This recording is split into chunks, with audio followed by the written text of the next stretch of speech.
Welcome back to The Deeper Pulse and the continuation of the Culture series. Last week, we pressed pause mid-conversation, so today we're going to pick up right where we left off.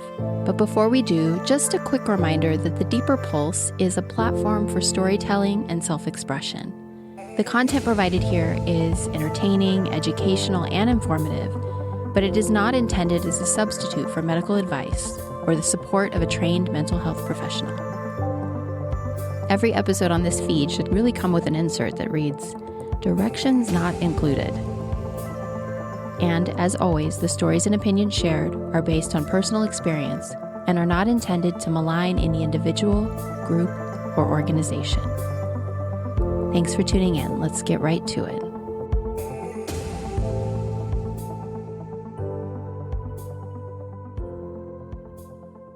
Hey y'all, welcome back to the pod. Last week, I shared part one of a two-part conversation with Tara Wike. And if you didn't listen in, you're definitely going to want to circle back and start there.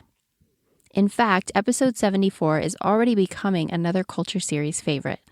And I know this somewhat prematurely because so many of you have reached out to share how last week's episode impacted you personally.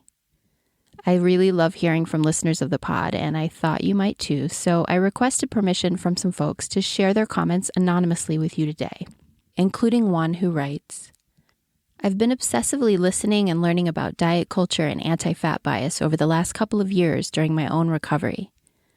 The quote-unquote rules are so hard to unlearn. The most challenging piece for me is forgiving myself for modeling to my children what I thought was health and was actually a disorder. Together, we are relearning the joy of all kinds of food, and they are now seeing a mom who is listening to the wisdom of her body, who is resting and eats lunch, and can even enjoy an ice cream with them. We can trust our bodies? Who knew? Not me, until now." A former org instructor shares, "I came to the org with an eating disorder and did a lot of work to heal it. But throughout my time there, I was exposed to insidious amounts of diet culture behavior, body shaming, disordered eating, body idealism, and I very much appreciated during the episode how much care you all took to name your privileges. Thank you. It's such an important part of the conversation. It took me some time to learn that there is no look to an eating disorder. Contrary to what we've been told, someone who has an ED doesn't appear just one way. I say this only as it affects stigma and access to treatment. You can imagine a visit to the doctor's office. You're not white, rail thin, a teenager. You couldn't possibly have anorexia. Actually, you might want to consider losing a few pounds. Can you imagine the harm? Also, it's not better to have one eating disorder over another. And I think sometimes there's a ridiculous glorification of one and demonization of another. We all make judgments and have biases. That's the reality." And here's one more. "I loved this episode so much. As a plus-sized fitness instructor, I'm very often the fattest person in the room when I facilitate a class. And I will say that the org's teachings around body love, as they were written, not as they were transmitted or practically implemented, were transformative in changing my perspective. I think perhaps it was because my local teacher and mentor was actually practicing a more inclusive methodology. And then I found myself first puzzled and then pissed when I got to Org HQ and the talking and the doing just didn't match. I'm still teaching dance fitness classes, and my class size has increased as my body has gotten bigger. Many of my students are inspired, seeing a larger body be strong, moving with ease and grace. I also heard from a couple of listeners who shared that due to legitimate health concerns, they have been advised to eat certain foods only in moderation or in some cases not at all, and that in this way restriction works for them. And I just want to say that I hear this, and I feel it's super important to include these mentions because I want to underscore that in this conversation, my guests and I are critiquing diet culture's obsessive reliance on restriction, but no one here is saying that restriction is in all cases a bad thing. Once again, and this has been an ongoing theme since this podcast's very conception, never always. It's my hope that everything that's offered here is just fodder for your own critical inquiry. I want you to come to your own conclusions. If you've learned yourself the hard way that it's just best for you to abstain from certain foods all or some of the time, I get it. You do you. In recent years, I've had to cut back significantly on red wine and most fried and spicy foods because GERD and esophageal mayhem runs in my family on both sides. And so acid reflux is something I take care to avoid. Having said that, deciding to cut out aggravating foods, for me, that's a slippery slope because I have a long history with elimination diets. And for me, they can very often trigger preoccupation with what I'm putting into my body. In other words, I begin eating in a disordered way. Now, I don't have any life-threatening food allergies, so I don't have a that's entirely off limits to me list. Nothing is demonized, including the symptoms that I might experience if I do decide to indulge in trigger foods. That's what works for me. I'm learning to trust my gut, quite literally. Speaking of, in part one of this conversation, Tara Wike shared with us how intuitive eating has changed her relationship to food, her body, and her definition of beauty.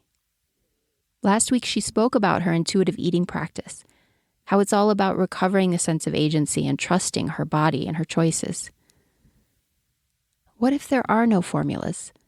Not only because bodies vary, but because if you step outside of most mainstream wellness circles, you'll find that choice itself is a freaking luxury. There are loads of folks out there living on very limited means who are caring for others, working through meal times, and living in areas where wellness's prescribed ideal food options are readily unavailable. These are hardships that I no longer face personally, but I can speak from prior firsthand experience and say that quote-unquote eating well, it's really not a top-of-mind consideration when you're financially in the red or dealing with a chronic health condition or just striving to get through the day without having a freaking panic attack. The point is, there are no easy answers here, and this is a hugely complex topic, made even more so by systemic variables and intersectionality. And in a 2-hour conversation, all we can do is scratch the surface of that. Nothing we offer here is prescriptive. Okay, let's zoom back in. Where were we? Yes, in the middle of a critique on diet culture and the culturally agreed upon narratives that drive it. Most of us grew up in a culture where we're continually being schooled on what we should and shouldn't eat. And it can at first be a bit disconcerting, having open-ended permission when it comes to what we put into our bodies. Without dietary rules to abide by, how will we even know what to do? Intuitive eating relies on interoception, which is a fancy term that describes our, quote, ability to perceive and identify sensations that arise from within the body. And at the org, interoception was the primary focus of the first level of training. Our number one objective as practitioners and teachers was to embody and encourage sensory awareness, to help ourselves and others find infinite new ways to connect with it. Tune into sensation and sense your body as you move through the space around you. Seek pleasure as you dance. Move in a way that feels good. Now, back in the day, in 2001, when I found the practice, this was all very profound to me at the time. Healing, in fact. I've spoke about it in previous episodes, how remarkable it was to suddenly feel and sense my body. But was I really learning how to become actively responsive to it? I'm not really sure how to answer this question, considering the fact that I'd very often overlook, for example, the way my heart raced whenever I stepped into the training space. I'd ignore the anxious knot in my belly when Marissa would speak to me. And I'd swallow my anger when I would watch one of my coworkers being called out for their refusal or, in some cases, hardwired inability to conform to all the many rules that were left unspoken. My point is this. When something felt oppressive or off to me, thanks to my budding body awareness, I felt it. But at the same time, in these social environments, I very often didn't change my behavior as a result. I went along in order to get along. I did as was expected of me. I'd push through the discomfort or spiritually bypass the emotional red flags that were waving inside of me.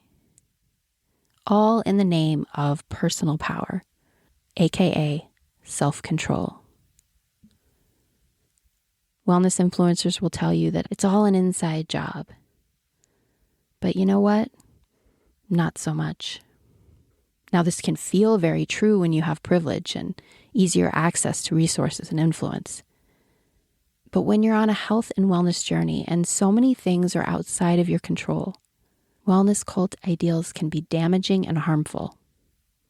When you're blamed and shamed for not conforming to impossible standards, where do you go for support? Because we are relational creatures who rely on psychosocial connection, same as we do food and water. And when we can't find a safe and welcoming space, is it really any wonder that we fall prey to incessant messaging that tells us that it's us rather than the culture around us that needs to change? Diet culture pretends to be the health that so many of us are in earnest committed to. And the two are such a tangled mess that it's going to take us all a while to pick it apart. Last spring, I began leading dance fitness classes again, and I'm striving to do things differently, kicking against my prior conditioning and doing what I can to learn from those who are creating safe and inclusive environments. And Tara Wike is someone who is ahead of me on that particular path. And I'm so excited to share the second half of our conversation with you. Tracy Stamper once again joins us.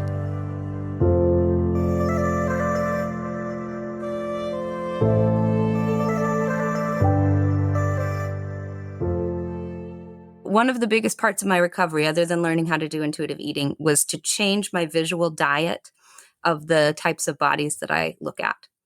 And this was advised in the therapy that I received from the Be Nourished women who were interviewed in that Dear Sugar podcast. And this was maybe the most profound thing that I did, was to go and find people on Instagram. I know this is going to sound superficial, but to find folks on Instagram who are proudly, exhibiting their joy in their various types of bodies, young and old, all different colors and abilities and sizes. Mm-hmm. And for me, it was important to see women in larger bodies than mine, enjoying them and understanding that beauty has a lot of looks. And that's been one of the biggest gifts to me, is that I realized that my definition of beauty was a bias that was imprinted on me by the culture, and that, it was so narrow. It was so narrow. Literally. That literally. Exactly. And it is a gift to myself to see more beauty. I see more beauty in the world now. I see it. And that's one thing that, as an org teacher or a teacher of that kind of a practice, I had that already. There was a seed of that, because there's something really magical about watching somebody move authentically, right? In their, just because of how it feels, not because of how it looks. And then when you can apply the decoration on that, which is just that all these bodies are beautiful, I hope you can hear the genuineness of how I'm saying this, because this is how I bring it to my class. Yes. And I will go so far as to say, even if you're not loving your body right now, I am. Mm-hmm. And that's I think a very powerful thing that we can bring. Yeah. If we can get there ourselves, it has to be genuine. This is one of the issues with the body positivity movement. It's, just say an affirmation, love your body. Right. That's a tall order. Right. And another way that it's co-opted also is that to be body positive is to approach the body with purity rather than accepting the full spectrum of the human expression, right? So I think about an org class and the mixed messages. This is something that we can dig a little bit deeper into here. We've alluded to in quite a few episodes of what gives with this whole very genuine, talk about intention of loving our bodies, accepting the way they move. All bodies can experience joy and pleasure, and let's focus on that. And we've all, I'm sure I can speak for all three of us, we've all had very, very sincere and earnest experiences of this within ourselves doing the practice and in a room full of people in that sort of headspace, which is beautiful. And then running concurrently to that is this culture of pedestalizing certain folks that fit the out there cultural norms of what the ideal body is. And those are the people we see. Those are the people that get attention. Those are the people whose classes are full. And then those expectations, understandably, are internalized. We don't need it to be plainly spoken what the expectation is, it's implied. I will say, coming from the world of the org practice going into like Zumba land, for example, there was a distinct difference in terms of the way teachers would talk about their bodies in front of their classes. And I was stunned when I went into a Zumba class and the teachers it was like right around the holidays. And they were like, okay, we got to do this, this, and this because we're going to eat pumpkin pie. And I was just like, what? And I realized what a blessing it was that I had that reaction. Like, what are you talking about? We don't say that. Like, what are you thinking? I got that from the org culture. We were much more conscientious about that kind of thing. So I think it's worth us just teasing out a little bit, the three of us, this mixed message and like, how these two things can be happening simultaneously, this healthist undercurrent of stigmatizing bodies that like it's an inside job to make your body the way that it needs to be. It's a moral obligation, all that stuff. But then simultaneously, this message of body acceptance. I think I'm just off the cuff here, but I like to think we're in a transitional moment now about all of this. And a lot of younger folks are way more pro body diversity than older folks, I'll be honest. And when we think of the founders of the org and what culture they came from, 1980s aerobics, right? It's no wonder. And they kind of had to have the physiques that they had to have success in that business. And these are, like I was talking about before, the folks who benefit from thin privilege aren't going to so readily give that away, right? And so I think we have started to see a little bit more diversity on that front, not huge. But in the last few years, I'm out more recently than you all. There have been some org routines and things that are done by people in a variety of body types and sizes. And great. And so I think there's steps being taken. I think it's a transitional thing. And it might have to do with personalities at the top. Yeah. Yeah. Right. And I don't want to harp on this, but I think it would be a glaring blind spot to just not mention. And honestly, with a heart full of compassion in terms of the why around it all, like what you were just saying, like the fitness culture that the founders were building their business in and the pressures around that. The fact that in addition to, extreme dieting and detox culture, we see things like plastic surgery, we see things showing up in the higher echelon of the practice and how that trickles down in the message that sends. And again, having deep compassion for what's guiding those choices. And those are choices, we all get to make, but it's like that thing where they say about parenting, your kids are going to do what you do, not what you say. Yeah. It's that same thing. It's like you can speak as much as you want about body acceptance, but if what you're demonstrating is that you need to change your body again and again and again in order to accept it, then that's the message that I'm going to internalize. Yeah. Yeah. And I mean, I'll be honest, when people would ask me more about the org, get curious after a class and say, hey, where can I do more of this stuff? How can I learn more? I wouldn't send them to our website. I had certain select links to things that I would send, but because our website was showcasing people with, like you mentioned, very obvious plastic surgery. And this to me wasn't resonant with the message we were trying to get across. And I knew that the audience that I had, they would most likely receive that in a not positive way and then be like, wait, what is this culty practice? Yeah. To be perfectly honest. Yeah. Yeah. That dissonance of hearing one thing, of lip service being paid to this, and then seeing something that is really difficult to integrate. Yeah. How do I integrate everything that I'm learning and everything that I'm so excited about with what I'm seeing of visible plastic surgery? It's just confusing. And I, again, like Candice, I always want to come from a place of compassion. The game, not the player. Exactly. And to be learning and really excited about something. And then it's just what you were talking about earlier. It's like, oh, not this shit again. Not this shit again. It's like, we think we're doing something different. and peel away the layers. And it's that fear and restriction and judgment and morality tied into body size.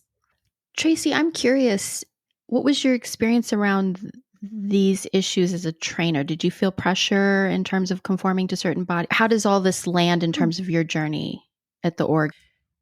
So as we're talking, I flashed back a few times on being in a circle with trainers. And actually, there was a portion of our trainer training where Marissa did discuss not being happy in her then body and wanting to lose 15 pounds, and how that would make her a better walking advertisement for the practice.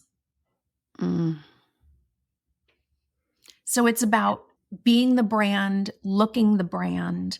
We were spoken to as if there was predetermined agreement that smaller, thinner bodies are better. Mm-hmm. It's just that was kind of the given behind this, which is very confusing when we're drawn to something calling itself the Love Your Body workout. Mm-hmm. And the irony in this is that she's not entirely wrong, because probably to attract the people who need this message the most, right, you would need to have this idealized body to get them in the door. Almost a bait and switch to be like, haha, actually, you're going to just feel your body and love your body. And, here we go. Yeah. Yeah. So it's nuances, right? It's shades of Well, and that's the mind fuck of it, of really understanding it's not, and this is where it's like, I feel like a constant redirect that I have to do because of indoctrination in the larger culture and in wellness culture. I'm constantly like, oh, there it is again, it's an inside job. Like Marissa really needs to get her shit together around blah, blah, blah, blah, blah. It's like she's delivering this message in a culture that it is literally true that if she wants to sell her product, she needs to center certain bodies. Now that's starting to change, thankfully, but that was the reality for many, many years. And it is in a lot of circles still. Like people are going to go to the practice where they see the picture of the ideal body, quote unquote, as they've been taught. That's what I want. That's what I'm after. So it is kind of a funny bait and switch, because the story that they're telling themselves is, oh, we're using these ideal bodies to get people in the door so that then they can then accept their bodies. And it's like, well, how exactly is that supposed to work? Especially when within the culture itself, we have stories of being on ATO and hearing just story after story of, people being in communities where the trainers or the teachers above them, I'm putting that in quotes in terms of the rank, the hierarchy, are prescribing certain diets to the people they work with in their community. Maybe not to students directly. There might be an implication of that to students, of course, when they go in and talk about their latest detox, but actually advising other teachers. We also have heard stories of a trainer who measures out their meal portions, and you learn these things about people's eating habits. Yeah. Once you learn them, how are you not supposed to internalize that as a suggestion when they are supposedly of a higher rank? Yeah. And I had a training where the trainer wouldn't eat all day. The whole day. The whole day. I think they ate once a day, and maybe wouldn't say anything about it, but if everyone else is kind of having their snack and the trainer is just, and there's this. It's a source of pride though. Like in the group that I was in, I remember one day the facilitator was talking about how they hadn't eaten anything all day. And I remember thinking, wow, she thinks this is what she needs to say. Because I know she had a snack and maybe she just forgot. So I'm not saying that she was deliberately trying to deceive them, but there's a sense of pride. Like look at how I deprive myself. And I have a former colleague who does these water fasts and posts about it on social media all the time. Like she's so proud of herself for doing these water fasts. Well, if you do a water fast in the woods and no one's there to hear it, did you really do a water fast?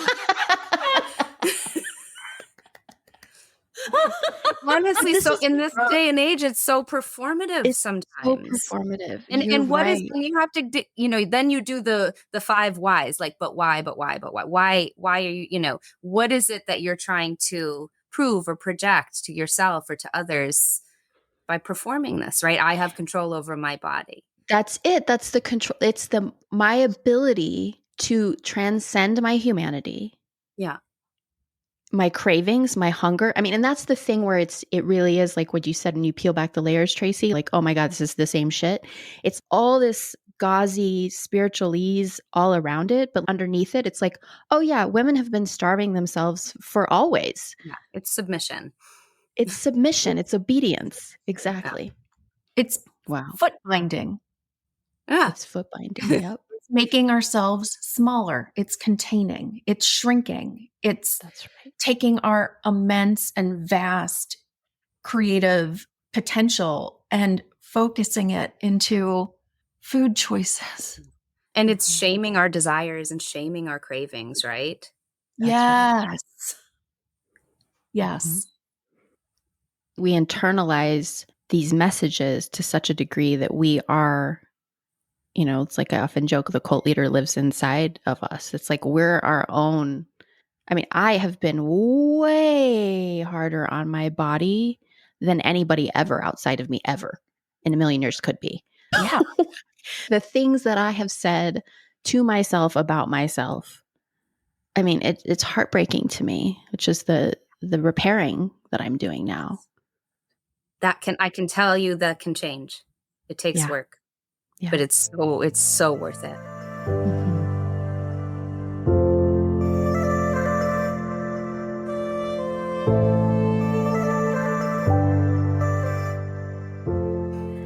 One of the quotes in the Dear Sugars podcast, and I want to apologize in advance because there are two wonderful women. Will you say their names, please, Tara? Hillary Canavy and Dana Sturdivant. Yes. I'm pretty certain that's their names, yeah. And I want to apologize because I wrote these quotes down and I don't know them well enough. I couldn't, like, is this Dana or is this Hillary that's speaking? So I'm not sure. It was one of the two of them. But one of the things there was a few quotes that I wrote down that were beautiful. One was, what am I trying to control in my life that I might be projecting onto my body? That was just really powerful for me. And then somehow we never end up talking about the social determinants of health. We simply focus on health behaviors. And that is a problem. Yeah. Can we speak about this for a minute? Because I think it's really important. Yeah. So people love to try to quantify what health is and what are the factors of it and what's within our control and what isn't. And I actually did a presentation for my son's 3rd grade class, like back in the day, just trying to head off or circumvent any morality around food messages that they were going to get. They were about to do a unit in health. And fortunately, we're in Denmark and it's not as fat phobic. In some ways, the medical system is, unfortunately, but the education system isn't. I've heard about folks in America who have BMI report cards, and that you research what the BMI is and where it came from. Aubrey Gordon does a great takedown of it in maintenance phase. It is beyond bullshit, and especially when applied to children whose bodies vary and change constantly. But anyway, I tried to teach them about, how can you tell by looking at someone if they're healthy or not? And ultimately it's, you cannot. And there's so many factors. And how do you even define health anyway? But the social determinants of health being, what is your socioeconomic status? What marginalization and levels of oppression do you experience in your life? How safe is your neighborhood? Can you go out for a walk? There's all these things. It's like, why can't you just go for a walk? Yeah, some people can't go out for a walk. Yeah. Or what is your, they're still learning so much about generational trauma and epigenetics and how, later generations are responding to things that previous generations endured. And, sustaining adipose tissue in your body is effectively a survival tactic that our bodies evolved to do for millennia. But we demonize it now, but it's, I'm not a scientist, but as I understand it, there are situations where, certain circumstance will inspire certain genes to turn on or turn off if they think they're necessary for survival. And that's maybe one explanation for why bodies are getting somewhat larger. It is not an epidemic. That's a whole other thing to unpack. Mhm. It could also be that we have food abundance, whereas we haven't in the Mhm. past. But it's to say that there's a lot of reasons, and now I'm getting back into body size because there's my bias thinking about body size and health. But again, health, you can be healthy in a large body and unhealthy in a small body. Mhm. And I think what they're getting at, and you're right, I can't remember if it was Hillary or Dana who said that about social determinants. A lot of prescription about what we should do about our health has to do with our own choices and lifestyle, Yeah. and behavior. And that's all well and good if everything is fine for you on the home front. But the fact is we could do a lot better for people's health and safety if we could have safe neighborhoods for them to walk in, right? Or better Right. public transportation or community gatherings where you felt safe to come and dance and move. Or if we had better access to fresh food in food Mhm. deserts, Yeah. things like this that would take a huge stride. But instead, it's no, everybody needs to watch what they eat and Mhm. eat less and whatever. Yeah. So societally, it's kind of putting it on the individual, which is also, again, culturally a very American thing, this American exceptionalism. Because when Yep. I hear, this was the same for me, I think back in the day, one of the things that should convince everybody that diets don't work is this massive meta study, 2007 from UCLA, that compiled any valid diet data they could find and basically showed that for 95 to 98% of people who undergo a diet, it might work in the short term, but work meaning drop weight, but it will fail within 5 years and usually much less than 5 years. Mhm. But I find that so many people think, well, that's that 90, I'm the 3%, I'm the, Uh-huh. I'm the I'll exception. figure it out. That's not a problem. I don't mind those odds, because nobody wants to think that they're the masses. Yeah. Well, and Uh, also you're entering into, I mean, I remember so many times when I, like, say I would go camping, there are no mirrors for days. I just get in this cool relationship with my body where like I'm just an animal, like animaling, and I eat what I want and I'm not, it's just like I don't care. I'm not showering. It's just whatever.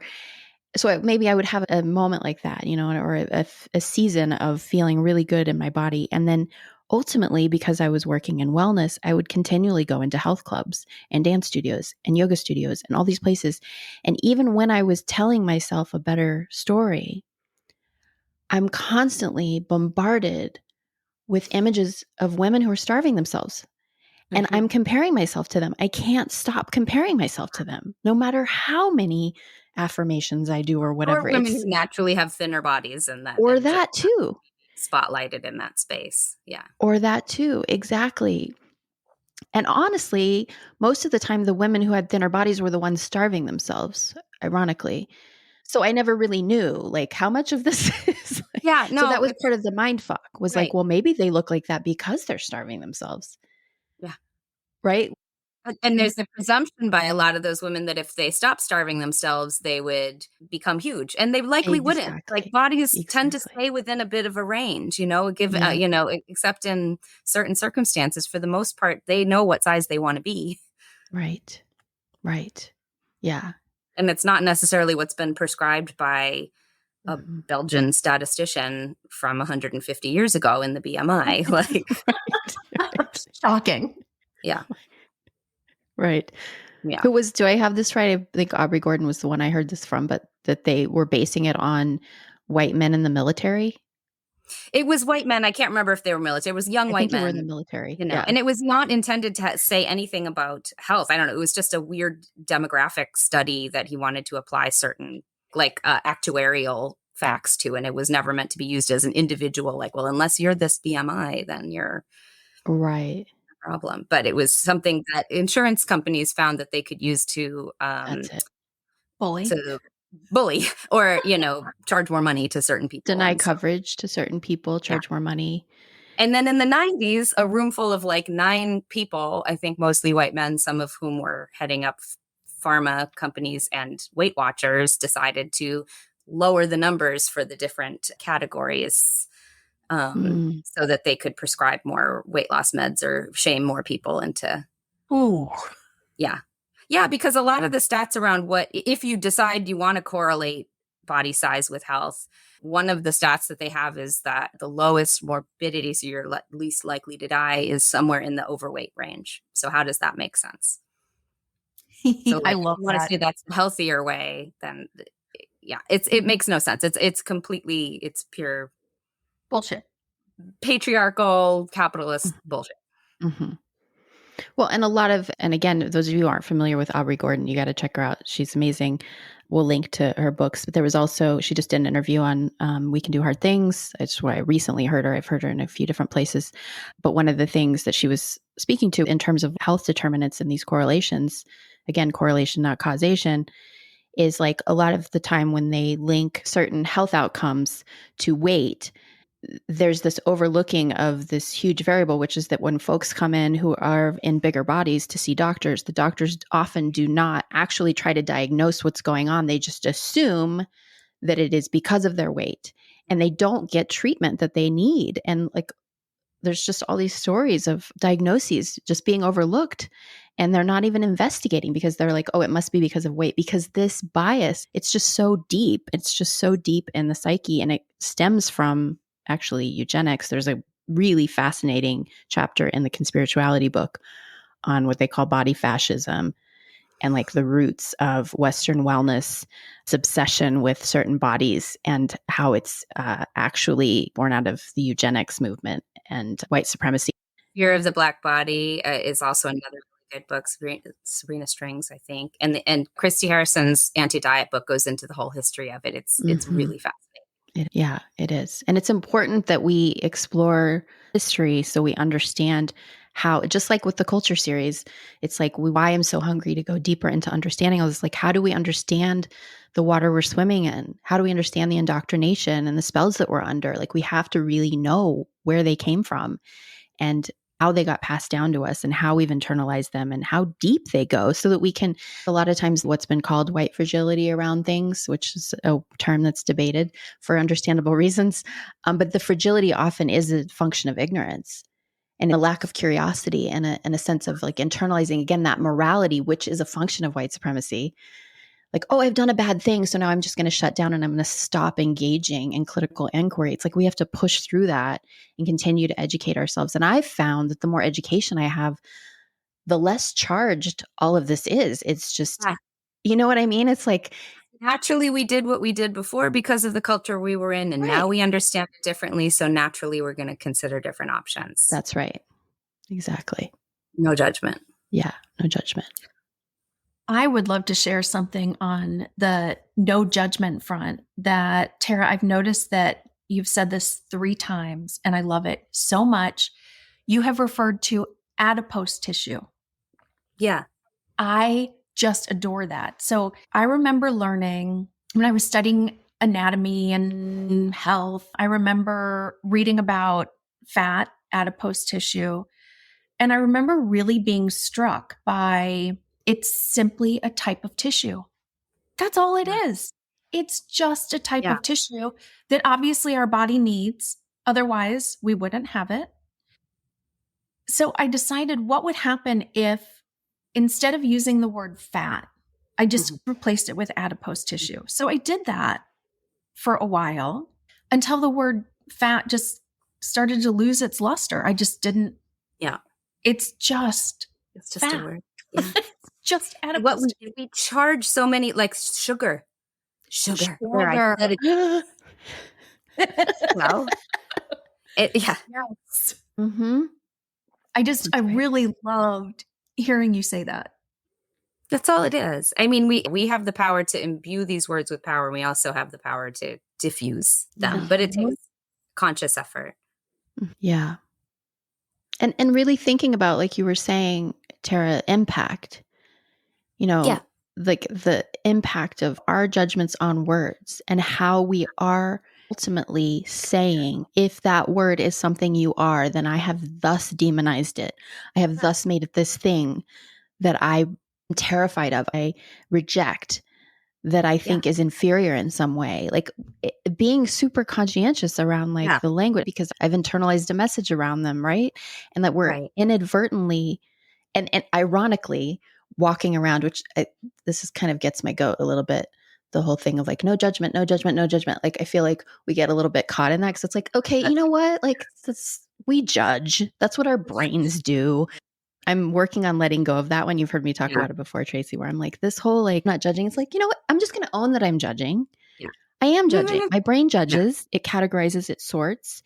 And now I want to critique the way that I'm judging. And is this I think that's what can be meant sometimes by no judgment is like, let's actively try to not judge. Yeah.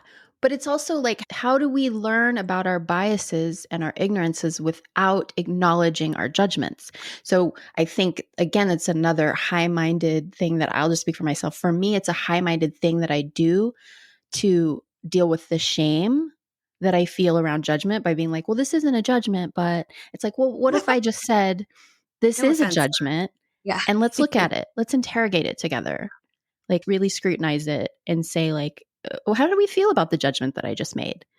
You know, like I just think it's more honest. Like I'm working towards getting there because I don't know. I feel like the more we reject that we do something, the more we're likely to do it. That's been true for me. Yeah. What you resist persists. It goes back to the mental restriction. Fascinating.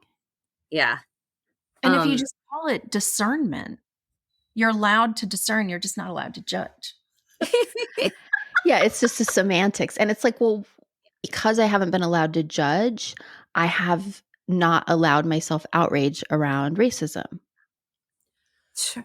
You see what I'm saying? I haven't allowed myself to critique or criticize or even be curious or question, you know? Yeah. Like, or pick things apart. Like that. I'm going back to that pumpkin pie Zumba comment. Right. So but what did that mean? What was the opposite of that? Like, okay, if we don't then burn off these calories, the risk is that we're going to eat pumpkin pie and maybe there'll be, too many calories that our body then converts to adipose tissue and makes us larger. And that's clearly unacceptable. Like, it's the why, right? Yeah. And like, what if we just removed that? Then we have no reason to freak out about having an extra piece of pie. Exactly. Right. And what happens in the room, and I think this is a great, sort of circles us back to how can we do it different? It's like what happens in the room when somebody says something like that is like immediately I pulled up all the scripts and all the narratives around judging my body as soon as the teacher said that. Whereas I was just lost in the joy of moving and feeling and just being like, wow, I can like kick some ass in here. I love Zoom because you can get pretty fiery, like I'm just in this like hip hop movement. I remember it was hip hop. I remember it that vividly. It was a hip hop movement. Wow. And I remember being like, I was just in this place of feeling the energy of ferocity and the strength of my body and the, this hard hitting movement. And now I'm thinking about if I'm going to get fat from Thanksgiving, like, why do we need to insert that? But it's like our own, I love this term. And I'm probably not using exactly how she means it, but I just thought it was brilliant that Aubrey Gordon uses thin security. Like I'm just projecting my thin security onto the rest of the room where it's like I'm reminding everyone that they're actually here to lose weight. Right.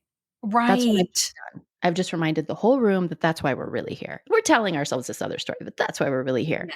When in fact, I came to the class because I love to dance. Right. And so for me, I feel like whether I call it judgment, discernment, or critical inquiry, really looking at that, asking questions about like, wait a second, why did she say that? And is that the message that I want to send? No, I want to send the opposite message. Yeah.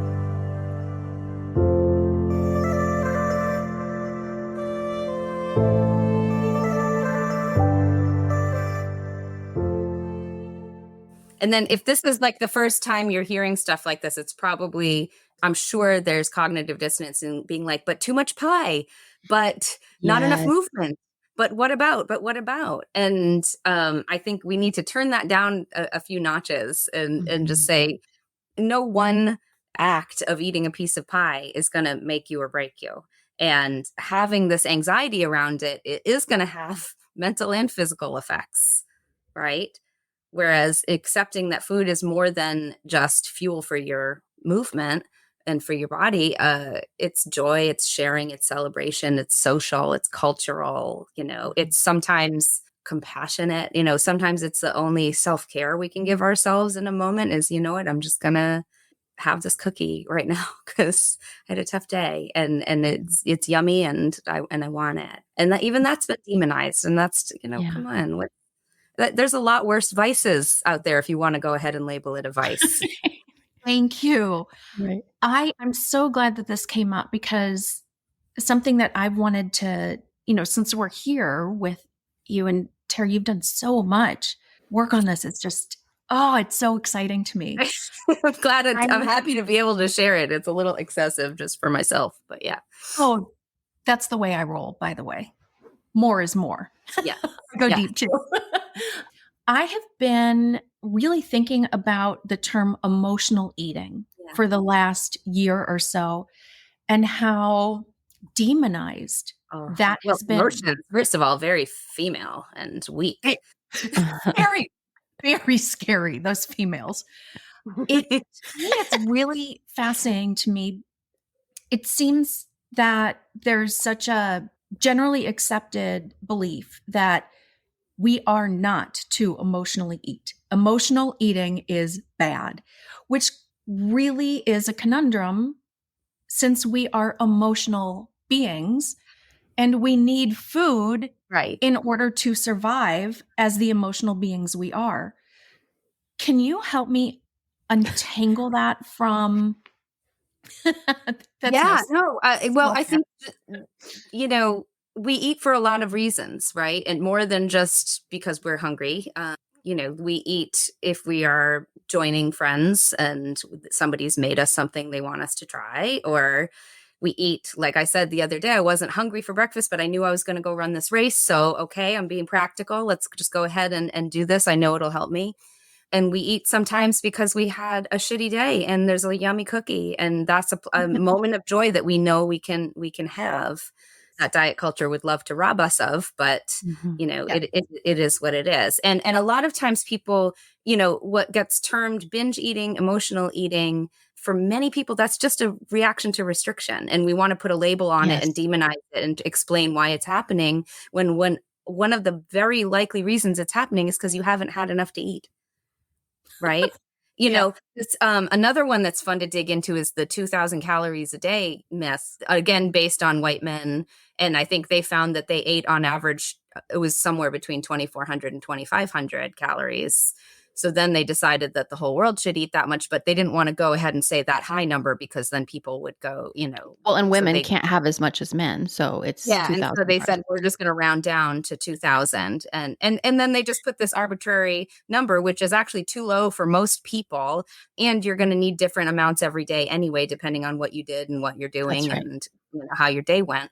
But because of this, because of things like that, and because of all the fucking... this makes me crazy in this country. I've been in the US for the last few weeks. All of the calorie counts on everything, on menus, like this is not helpful. Okay. So you might have been making choices all day long, given this charged shaming information and your, embedded biases and everything. And what you ultimately did was not eat enough food all day. And then you're stressed out, and maybe you're stressed out because you're hungry. Maybe you're stressed out for other reasons. I don't know. But then you get home and you see that box of Oreos or whatever, and you go for it. And it's emotional eating, or it's binging, or it's, all this. Probably just didn't eat enough. And, even if not, there's nothing wrong with having a moment of joy of tasting something that's delicious that your body likes. Well, and also I love this piece that you spoke to, Tara, that I also heard in the interviews. It's been really key for me of really understanding that when you grab the Oreos, whether you've eaten enough or you haven't, if it's an issue of you need more calories, is it emotional eating, whatever it is, that when you have a story that this is the last time I can have this, because we have this ideal that we're trying to live to, which is that I'm not going to ever do this again. I'm never going to do this again. That you automatically binge. You automatically are like, well, I'm going to have as much as I can because I've just kicked in this like deprivation mechanism.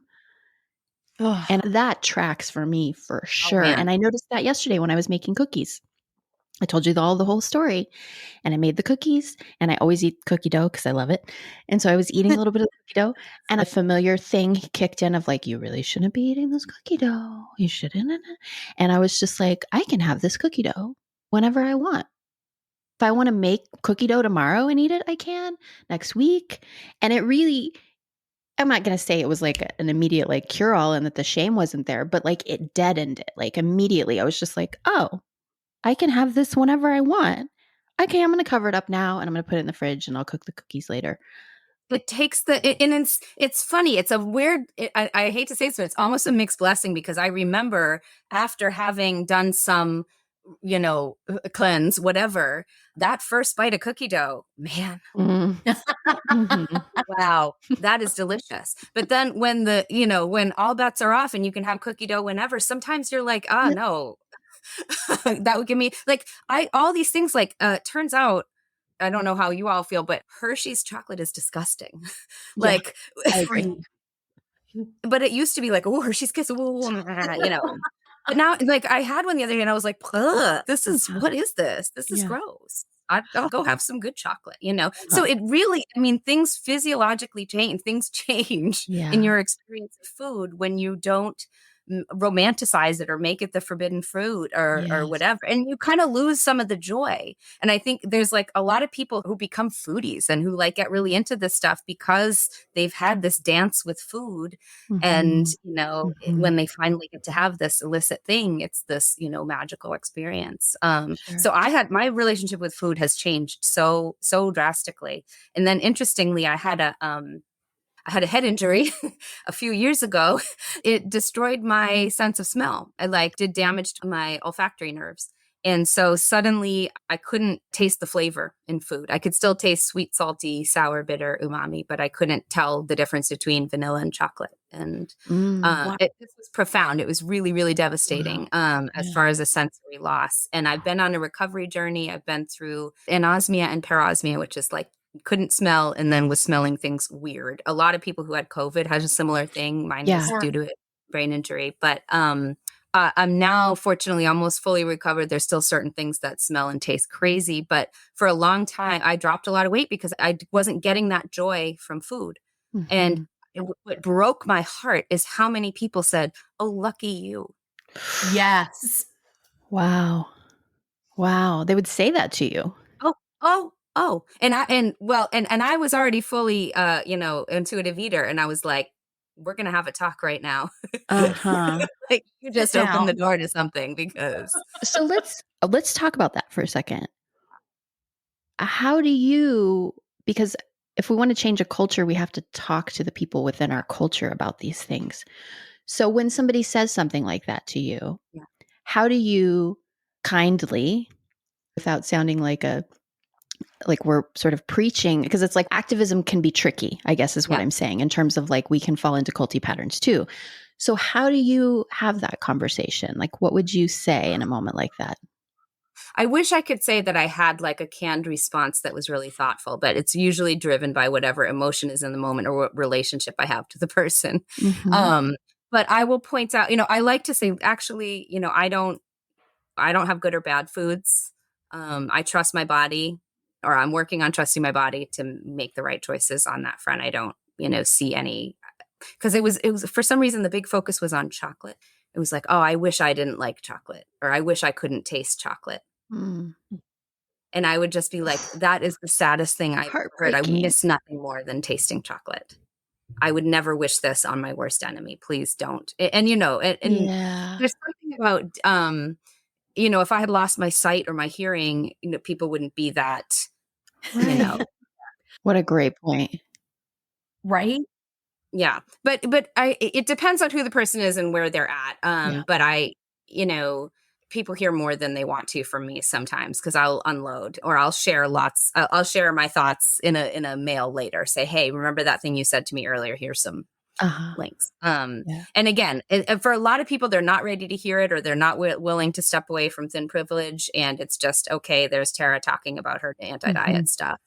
But for every maybe 5 or 6 people who are like this to me about it. I've got another person who's like, wait, what? You Yeah. don't have to worry about chocolate. Hold on, hold the phone, and they'll have a moment, like you did. And that makes it all worth it for me. Totally. When it comes to having lost the sense of taste and smell at different times and how that happened to folks during COVID, some folks who had COVID, I cannot tell you how many times I heard that very comment about, oh man, I would love to lose my sense of taste. Give me 3 good months, I'd get down to my ideal weight.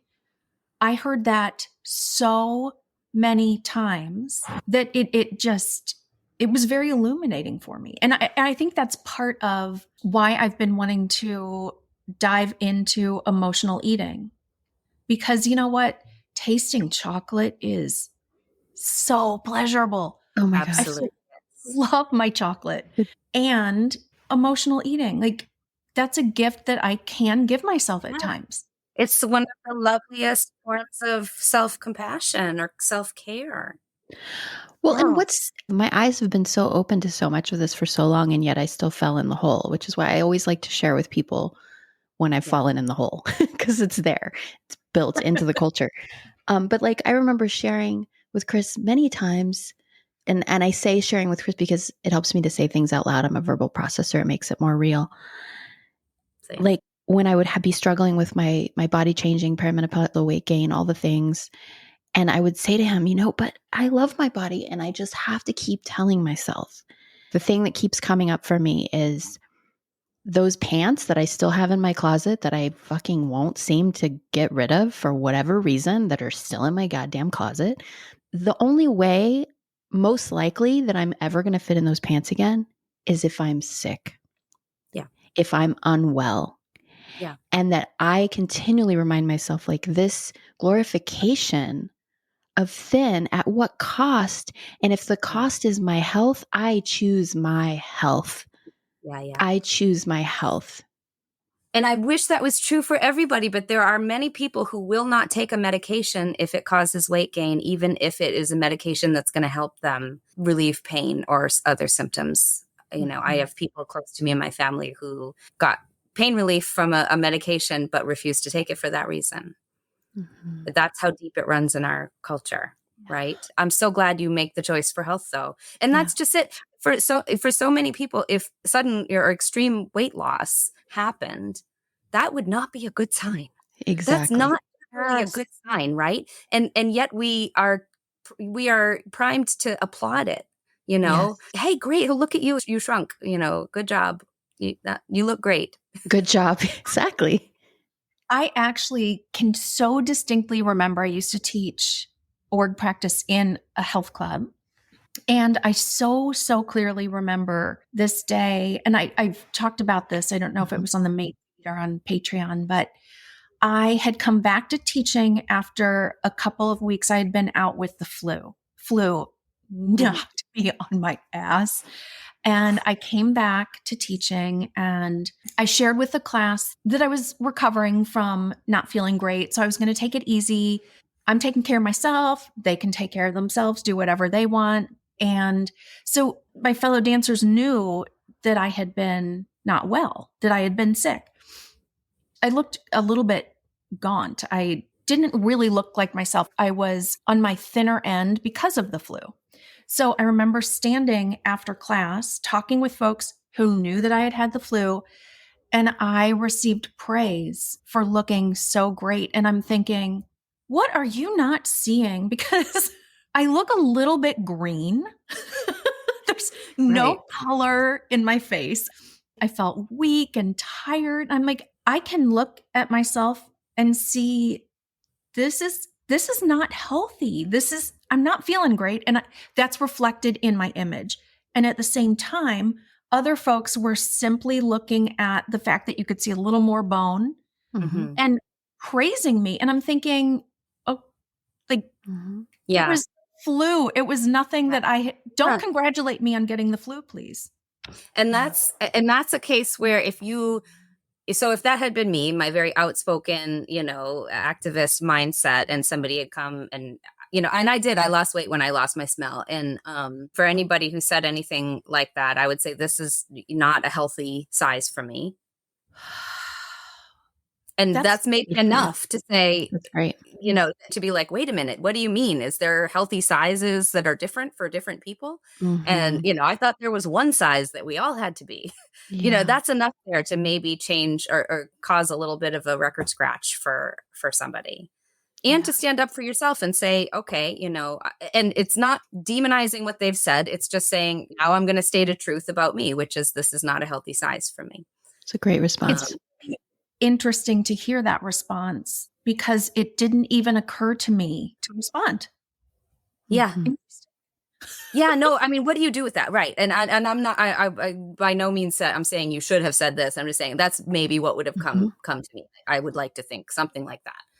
But that's so understandable. And that, of course, tells you about that person, right? And I think if you're in a vulnerable place, you might also take that on and then say, oh, do they prefer the size of me sick than the size of me healthy? This is a struggle for a lot of people in larger bodies who lose weight and then inevitably regain because their body's recovering from that restriction. And they heard all the praise that they got when they were smaller and thinking, oh, well, now I'm going to be the size that people didn't prefer. And, I will never praise weight loss. Even if somebody worked their, did some extreme thing and put all kinds of energy into it, I am never going to say good for you. And I have people in my family who do this repeatedly. And, I have had to explain to them, I love you. You are beautiful, whatever size you are. Okay. And that is how I see you. And, if you are feeling good about yourself, then I'm happy. That's great. I'm never going to, tell you one type of body is better for you than another. I'm just not going to do that because I don't think it's helpful. And they get it. But it can look a little bit, if everybody's standing around, you're all out at dinner and your friend shows up in her new size, whatever body, and everybody's going, oh, look at you did great. And you're sitting there going, yeah, actually. You're like an asshole, but that's. I just had that experience actually recently. And really, it was sort of like a fascination watching people respond and celebrate the individual's accomplishment. And I also felt, okay, so all these tracks are running. I also felt a sense of envy, if I'm being honest, of like, oh my God, like, look at that. Look at how much she shrunk herself. Maybe I should be shrinking myself. Like, oh, really? I need to take this whole shrinking of myself thing seriously again. Look at how the culture loves it. Yes, exactly. Yes. Even though while I was sitting there looking at her, I was feeling concern. Envy because culture. But what was most prominent for me was like, oh gosh, Ozempic, Wegovy. Is this something that she should really be doing every week? Like in her body? Like, is it really worth this? And da da da da da da. Okay, I'm going to go home and starve myself now. Bye. Like, right? It's like all true. Logic. Yeah. Mm-hmm. The timing for this chat really was perfect, wasn't it? Yeah. I mean, I just feel so like grateful. Just so grateful.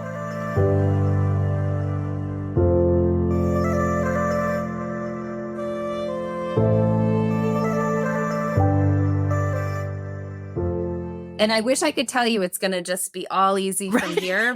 No, like cult recovery, and this is recovery, right? We have suffered, we've been victims of this culture. So it's recovery. What I'm hoping people find, what I have found, but it is not linear. Yeah. And it's not always easy. And there's a lot of times clashing and, cognitive dissonance going on.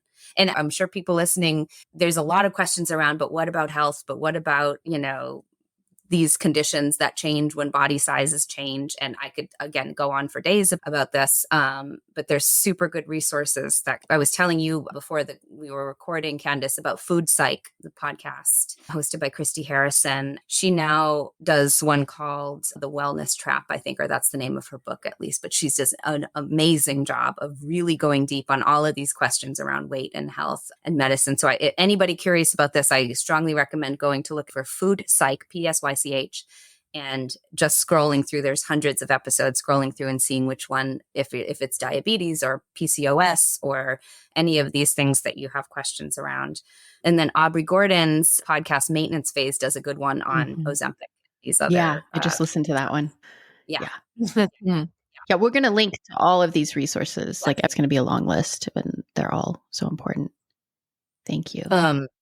I'll share with you some of my favorite Instagram, streams of people who are showing their bold, beautiful bodies. Really changed my input. And I really don't have that same very, like we said, narrow view of what's beautiful. It also helps change that lens when you have that moment like you had, Candice, or in class with somebody praising the woman with the flu. You really start to see bodies differently in it. And actually some of the bodies that would have been celebrated and would have been on, Victoria's Secret angels or whatever, you look at and you think, wow, what did it take to get there? And is that really, does that even look beautiful? I don't see the beauty in it sometimes, there are bodies of all kinds. And, I know there are naturally thin people too, but there are also a lot of unnaturally thin people. And you can kind of start to see it or at least take away the importance of it for yourself. I don't envy it when I see it anymore, which is huge. Right. Well, that's that concept of body neutrality, right? Like this feeling neutral around bodies, the way that they function, what they can do, their appearance. Like I think it was sort of a counterculture movement to co-opting of body positivity and like this sense of we need to love our bodies. You should love your body, find the beauty in it. And there's importance to that. And also there becomes this thing of like, why are we so fixated on beauty? Oh, yeah. Why should that actually matter? It's a body, it's right. I think the body neutrality thing is good too, because it's a little more accessible to folks. It can be like a big demand to say, go and love your body after you've hated it for decades, but if you can take a kind of a side path where instead of the default thought being I'm hideous and, disgusting to being, I have a human body. Just the end. Or this is the adipose tissue that's helping my perimenopause. Or this, this is the extra fold I have from when I carried my son, just things like that. These are the legs that hold me up all day long and let me dance. These are the legs that ran the road races with my dad for years. This just trying a different narrative in there. And it doesn't have to be, these are the world's sexiest legs that ever were. Exactly. Well, yeah, that becomes that objectification, that like sexualizing of something like, well, it's my body's doesn't fit the ideal, but I need to make sure that it's sexy anyway. And it's like, well, but does it have to be sexy? Like, can it just be a body? Right. Yeah. It's like, again, all the creative ways that the indoctrination like guises itself in this. And now it's going to guise itself in that. It's just. Don't forget, it's about what you look like, not how you feel. Yes. Exactly. Well said. Oh, so good. Tara, we could have a whole series just talking to you about this. Let's see what the response is. Hey, listen, if everybody's like, oh my God, enough, ladies, we get it, diet culture, okay. Then which they might be, and I would understand. Or if everybody's like, yes, oh my God, I needed to hear this. I have a million questions. I'd be so happy to come back on. Awesome. Yeah. I love this topic. I think it's really important. I think this is a good audience for it because you kind of get how systems work and how biases work. And now just exposing you to this one will hopefully have some healing effects. Yes. Yeah. I love that. So those of you who are listening out there, if you have thoughts, stories, questions around this, please share them with us. I know not everybody's comfy showing up with stuff in the comment feed, which I get. So feel free to send a direct message.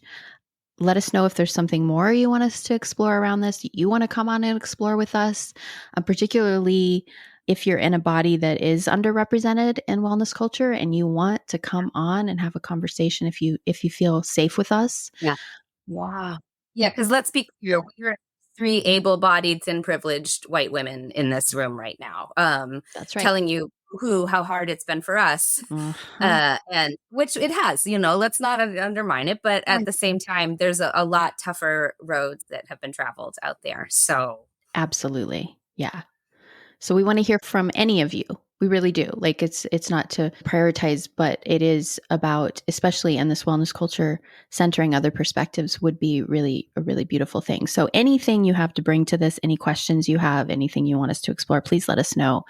And I would love to have you back again, Tara, to talk about this or anything else I under the love sun. chatting with you ladies. It's such good stuff.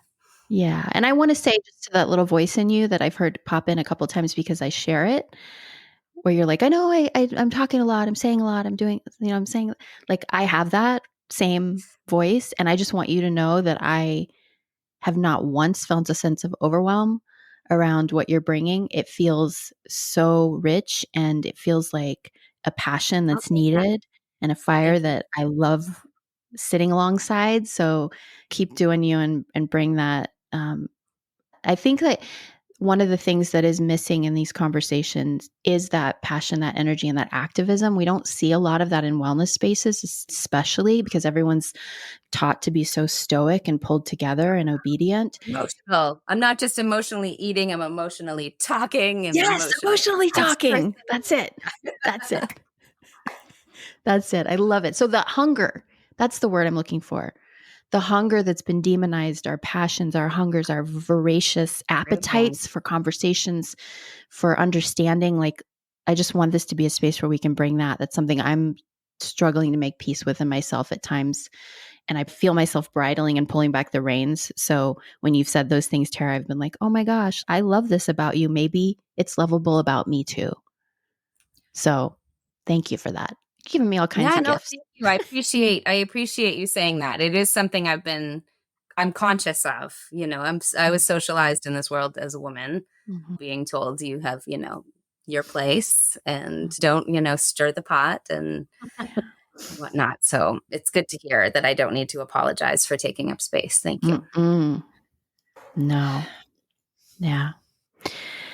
Nor do any of you. So if you want to be visible in these conversations, there's room for you, and your appetites and curiosities are really, really important to us. And we want this space to be a collaborative and co-created conversation. So thank you, Tara, so much for Thank you so much for inviting me and having me.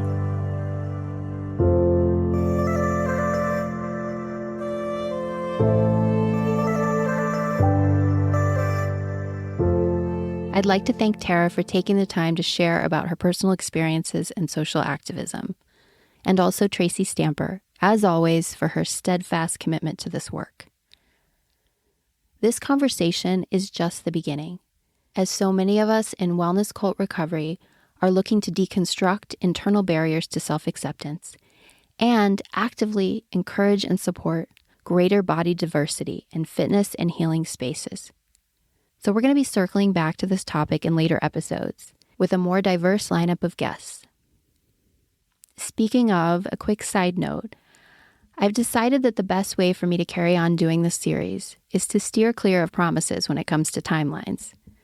So from here on out, I'll be dropping episodes organically, as they're ready. Sometimes it will be weekly, other times it will be longer. So I'll be back with another guest. I'm not exactly sure when, but certainly later this month. And until then, bonus conversations will continue to drop over on Patreon. There are currently 50 plus bonus conversations available thanks to the monthly donations that make this work possible. You can learn more at patreon.com/The Deeper Pulse. Thanks so much for tuning in, and I'll see you next time.